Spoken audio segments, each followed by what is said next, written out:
our Channel Influencer of the Year, Janet Schijns. Janet, how are you?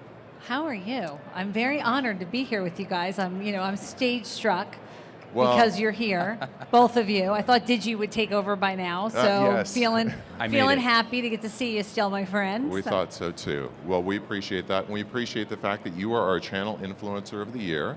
We were glad to bestow you on that, one of many accolades you've had in your career. What is it like to be an influencer? What is an influencer to you? Well, at home or at work? Because at home I have zero influence. Really? Sounds about right. Me too. Okay, good. Just as long as we're all on the same path there. First of all, it was such a great honor. It was a huge thing for me. When I heard, I was just blown away. And I think to me, being an influencer comes down to three things. So the first is, do people trust you? Right? And trust, I think you earn in little tiny pieces, and you can lose a lot of trust in one great big thing. So I think trust. The second is, do people know who you are? It sounds silly, but a lot of times people don't. You can see people that have been channel chiefs for years and no one knows who they are. They've never met them. Their team shields them from, the unwashed mass that they think the channel is. And so the actually being known by people. And then I think the last thing is just being approachable and being part of the conversation, being in the conversation, whether it's in social media, at an event. Are you listening and learning and in the conversation? So that's what it means to me. But you gave me the tiara last night, so maybe I should throw it back and say, well, what did it mean to you? No, I don't answer questions. I just ask them. Well played. No, that is a Greg. great answer, though. That's an excellent take, I think. Maybe people wouldn't have expected that. So Janet, you certainly know what it means to be an influencer. So let's talk a little bit about your career progression and what it took to become an influencer. Sure. So I'll start after college because, before that I did a whole bunch of weird, odd jobs. So I went to school. A story for another time. It's a story for a different time, right. There's ice cream involved. But there's always ice cream involved. I love ice cream. So I went to college for finance. I actually studied specifically under someone because I wanted to trade Euro bonds and Euro dollars, and I went to a company called Garvin Guy Butler in New York City. I was there 3 whole days with the hard-earned career that my parents' cash paid for, and they called me in and told me the great news that I had an interview at L'Oreal. And I said, but I don't know why I'd have an interview at L'Oreal because I have a job here. And then they lowered the other foot, which was, we don't think you're going to fit in here so much, so we thought you might do better in a sales and marketing career. And I went to L'Oreal, and while there, discovered the very first of the dealer franchise networks. Began to see a way of distribution that was not direct sales, whether it's in a retail store that resells your product, whether it's through salespeople, call centers, website, through social media. This concept of agent, dealer, reseller, partner, someone knitting together more than one product came to life for me, and I began to become very enamored of it. And then L'Oreal is owned by Cosmere, which also was owned by Nestle. So Sandoz is a Nestle company. I ended up going there, and in the course of that was introduced to a little company called IBM, who had a solution that they called WebSphere. And the folks came in and they pitched me on it, and I was very techie, geeky always. I've been a Star Wars fan, et cetera, et cetera. Read the article. And they were speaking some level of English I could not understand. It was the worst presentation I'd ever seen. So I very nicely said, I really want this software. I was running all of Inside Sales at the time. Really want this software. You're never going to convince my boss to buy it with that, so let's redo your deck. And a career was born. So they offered to give me a consulting contract.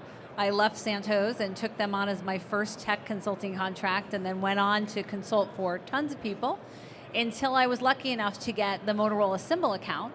And they loved me so much while I was consulting. Oh, I love you. That they offered me their channel chief job. So they bought out my firm and brought me in as the channel chief. And so that was the beginning of me then being the channel chief for Motorola. Very cool. And then Verizon, who was very good friends with Motorola. At the time I went to Verizon, they didn't have the iPhone. And then ultimately, obviously, setting up that channel experience at Office Depot. And then here now, full circle, back to doing consulting and getting to help all the partners again and all the vendors again, which is great because it's so frustrating when you're the channel chief and you know how you could help one of your peers, but they frown upon that when you work for a different brand. So now I'm back and able to help. So that's a fast career track for Janet. Well, one of the little known things about Coffee with Craig and Kevin is that we love breaking news, because normally we record this about 5 days in advance of it going live, so we never have that opportunity. So do you have anything for us, or will we see you working at any big brands in the near future? Breaking news. So we have a lot of contracts with some very big name vendors, so I'm very excited about that, both in the carrier space as well as the tech space, and we're excited to be working with them on channel programs. And if history is any indicator of future, one of those channel programs that I'm building right now will end up being my ultimate home, if history is any indicator. But right now, we're consulting and very happy about it, and just having a ball with the channel. Well, that's cool. We really enjoyed singing at the Digi Awards, the Excellence in Digital Services Awards, where we gave out Digis. What'd you think last night? I love that award ceremony. First of all, it was great to see the different solutions and the different categories. The names were snazzy too, so I like that. Oh, yeah. Well, that was Lorna That Gary, was our amazing, editor-in-chief. Lorna. Yeah. Well, she's phenomenal.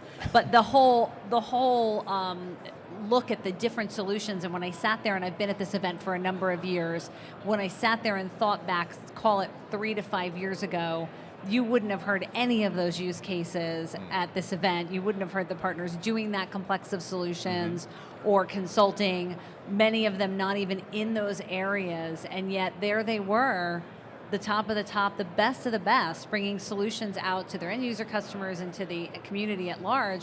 I was very impressed. Of course, most impressed was my tiara. Of course. And I will be wearing it to all social activities from now on. I understand a couple of the partners have now decided that my new name is Princess Channel. I thought Very you already nice. had that name. I thought I did too, but apparently it's official, official now. now. There's a hashtag, yeah.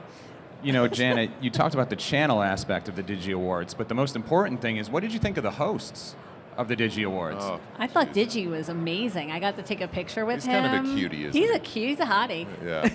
Come on.